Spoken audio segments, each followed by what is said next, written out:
Bonjour à tous, bienvenue dans cette nouvelle vidéo, et aujourd'hui, on va parler du monde merveilleux des droits tardés.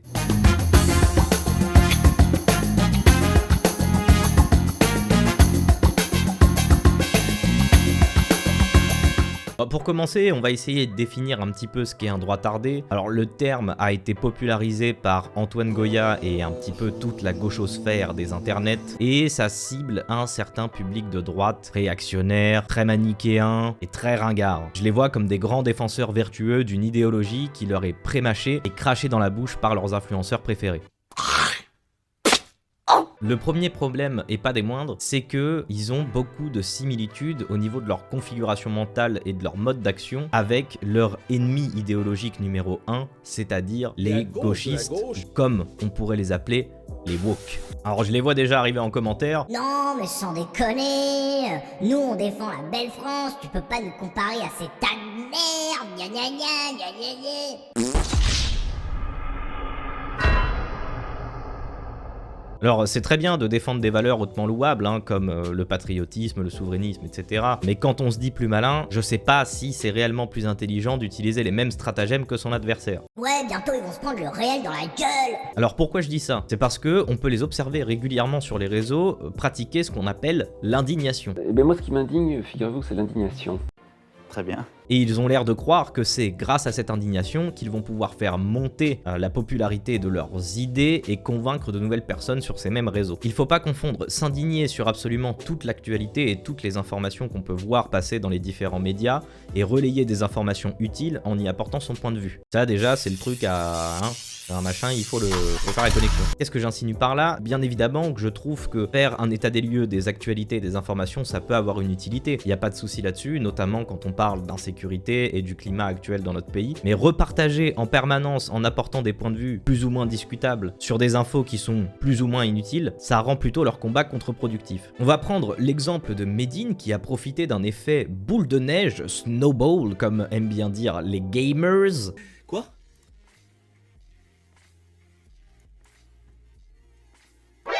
Qui a été engendré par les droits tardés et leur indignation perpétuelle. Medine, c'est un rappeur qui avait une niche de fans plutôt fidèle et qui s'est retrouvé projeté sur le devant de la scène à cause d'un post où il faisait la promotion du jeu de société Antifa sur les réseaux sociaux. Bien évidemment, cette petite capsule a été partagée en masse par des droits tardés qui s'indignaient. Ce qui fait que Medine a gagné énormément de popularité puisque Bad Buzz is still buzz, qu'aujourd'hui il est tête d'affiche pour certains festivals et qu'il est même invité à discuter avec des écologistes lors de meetings politiques. Bien évidemment, cette ascension et cette montée de popularité ne lui a même pas coûté 1 euro en termes de communication. Je pense qu'il peut dire merci à l'algorithme. Attendez. Hadi. Je disais que cette méthode-là, c'était une méthode que les gauchistes aussi utilisaient. Pourquoi? Je vais prendre un autre exemple, un peu plus parlant peut-être pour vous, celui d'Éric Zemmour. À partir du moment où Éric Zemmour a présenté sa candidature à l'élection présidentielle, alors bien évidemment il était déjà connu et reconnu grâce à ses interventions à la télévision, mais lors de la campagne présidentielle, c'est grâce aux gauchistes qui partageaient en masse les propos qu'ils pouvaient dire et l'indignation qu'ils y associaient, qu'il a pu grimper autant dans les sondages. Abonnés, on prend une photo tous les deux quand même. Non, là je suis avec mes abonnés. Avec Voilà. vos abonnés. Oui. Les chaînes de télé en ont profité en l'invitant très régulièrement dans des émissions pour venir parler de ces thématiques phares, notamment l'immigration, car ils savaient que ça allait générer du buzz autour de leur émission. Et par conséquent, ça allait leur amener de l'audience. Bon, ça a quand même été un mauvais coup de la part des gauchistes. Si je devais donner un point, je le donnerais aux droits tardés sur ce match-là. Que les droits tardés, malgré eux, fassent monter en popularité un mec qui va peut-être pouvoir faire la première partie de Section d'Assaut dans leur prochain concert à Drancy, pourquoi pas? Non, les gars, s'il vous plaît, arrêtez. Mais là, pour les gauchistes, c'était clairement faire monter une cote de popularité en période électorale pour un candidat qu'ils détestent. Et ça, c'est vraiment le pire truc. Bon, c'est là qu'on voit un petit peu la bêtise à leur niveau. Le deuxième problème dont on va parler, c'est la critique permanente de la modernité. Alors, je peux les rejoindre sur pas mal de points. Ceci dit, il faudrait qu'ils sortent un petit peu de temps en temps de ces arguments pour essayer de voir un petit peu plus loin. Le côté plus proche avec plus proche et le côté pour aller plus loin avec plus loin. Tu vois ce que je veux dire? Ouais. Ah ouais. Je m'explique. Ils aiment bien faire des reproches aux gauchistes en mode Non mais si t'es anticapitaliste, jette-moi cet iPhone, là qu'est-ce que tu fais? T'es complètement incohérent, bordel. Le réel, merde. Ils vont prendre le réel dans la gueule. alors que eux passent littéralement leur temps à gober goulûment des influenceurs qui disent qu'il faudrait qu'on retourne au Moyen-Âge. Personne ne vous empêche de vivre comme à cette époque-là, hein. Jetez vos téléphones, arrêtez les réseaux sociaux et arrêtez YouTube, parce qu'il faut quand même admettre que le droit tardé passe énormément de temps à consommer des contenus sur YouTube et sur les réseaux sociaux. Il adore ça. Est-ce qu'il y a des chômeurs ce soir dans la salle? Et en plus, ces pro-chevaliers soi-disant courageux, braves, exceptionnellement musclés, forts, incarnant la virilité au possible, font tout sous couvert d'anonymat. Et ils se permettent, grâce à cet anonymat, d'aller insulter, menacer, et j'en passe, des influenceurs ou des créateurs de contenu sous prétexte qu'ils sont pas d'accord avec leur influenceur préféré. Ça, je crois que c'est l'esprit chevaleresque. C'est ça que vous appelez le surhomme nietzschéen? Aujourd'hui, plus que sa philosophie, c'est sa vraie vie qui nous intéresse. Je vais donc vous raconter l'histoire de Friedrich Wilhelm Nietzsche. Lorsque j'ai commencé les lives, il y a à peu près 1 an, oui parce que je fais aussi des lives, vous pouvez aller vous abonner, d'ailleurs la chaîne sera en lien dans la description de la vidéo. J'ai reçu le premier commentaire de hater, je crois que c'était le 2e ou le 3e live, j'avais fait un stream react sur le dernier entretien choc de Papacito. Et j'ai osé contredire le roi des Visigoths, vous vous rendez compte? C'est quand même là, ça se place là. Hein. Avec bien évidemment de l'humour et du second degré, mais ça visiblement c'est un truc qu'ils maîtrisent pas trop, ils se prennent beaucoup trop au sérieux. Et ce premier hater est venu me menacer de se mettre sur mes côtes, d'envoyer des gens, etc., etc. Je crois que pour la chevalerie, on repassera. Et ça me fait parfaitement la transition avec le 3e problème qu'on va aborder, puisqu'on va parler de Papacito. Et avant d'aborder ce dernier point, je tenais à vous remercier, car vous avez été nombreux à commenter la première vidéo de la chaîne. Si vous souhaitez vraiment nous soutenir dans cette démarche et qu'on continue à vous proposer des vidéos de qualité de manière récurrente, pensez à vous abonner et à liker la vidéo, c'est très important et ça nous donnera la force et l'envie de continuer bien évidemment. Alors pourquoi on va parler de Papacito? C'est parce que récemment il a fait une story coup de gueule où il hurle, vraiment il hurle. J'ai trouvé ça presque un petit peu gênant. Et on ne doit pas pouvoir faire appliquer la seule justice qui existe, celle de Dieu et de la France chevaleresque.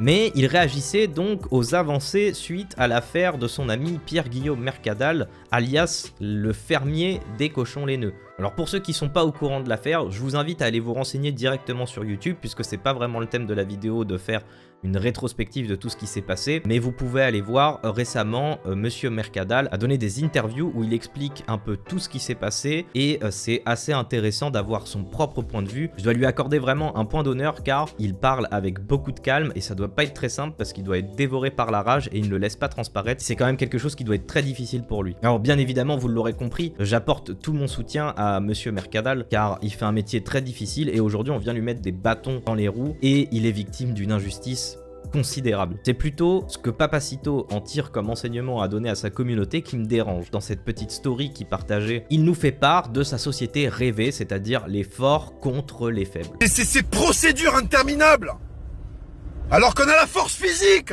pour faire triompher la justice, sans la faire valider par je sais pas quelle institution républicaine du jeu de pommes de merde, inventée par des gonzes, en collant. Alors, bien évidemment, je suis d'accord avec lui. Moi aussi, ça m'énerve que le monde soit détenu par des mecs qui seraient incapables de soulever un sac de farine de 20 kg et de le porter sur 2 mètres sans être essoufflé. C'est assez fatigant, mais je suis réaliste et il faut admettre que je pense que la seule solution qu'on puisse rencontrer pour barrer la route à ces politiciens corrompus, dégoûtants, d'assassins, d'escrocs, de menteurs, de manipulateurs et qui font tout pour donner un destin malheureux et tragique à la France, c'est d'aller voter. Visiblement, c'est pas l'avis de Papacito qui s'énerve dans sa story et qui nous dit que quand il est en conflit avec une personne qui est plus faible que lui, la seule solution c'est de lui enfoncer une épée dans le fion. Non, ça rentre pas, dans mon pays ça rentre pas ça. Je suis pas sûr que ce soit la solution. J'ai pas vraiment l'impression que ce soit l'esprit chevaleresque et catholique, ça non plus. Je sais pas ce qu'il est là, ce streamer, ce tweetos là, je sais pas quoi. Normalement, les plus faibles, on doit soit essayer d'en faire des personnes plus fortes, soit leur confier les tâches pour lesquelles ils sont compétents. Car s'ils sont faibles physiquement, peut-être qu'ils sont intelligents. On ne sait jamais. Pour revenir sur la campagne présidentielle qu'a menée Éric Zemmour, on se souvient que Papacito lui a accordé son soutien publiquement. Mais du coup, qu'est-ce qu'on ferait d'Éric Zemmour? Éric Zemmour, je suis pas sûr qu'il puisse défier à la bagarre Monsieur Papacito. Donc si un jour il le croise dans la rue et que Zemmour lui dit un truc qui lui plaît pas, M'emmerder, ok? Oui. Vous m'emmerdez. Est-ce qu'il va lui enfoncer Excalibur dans le fion? Et autre chose, par rapport à ce qui est de la justice de Dieu, j'ai l'impression que ça fait drôlement écho à ce que revendiquent les terroristes quand ils mènent des attentats. Donc qu'est-ce qu'on fait? Qu'est-ce qui se passe en fait? Ce que nous propose Papacito, c'est de vivre dans une société qui est catholique mais qui peut se voir des tarés sortir avec des épées et trancher la tête de n'importe qui sous prétexte que c'est la justice de Dieu qui règne. Je suis pas sûr que le climat qu'il nous propose soit plus sain que le climat chaotique dans lequel on vit actuellement. Merci à tous d'avoir suivi cette vidéo, n'oubliez pas de vous abonner et de liker comme je vous l'ai dit un peu plus tôt, et dites-moi en commentaire si vous aussi vous voulez vivre dans le monde merveilleux des droits tardés.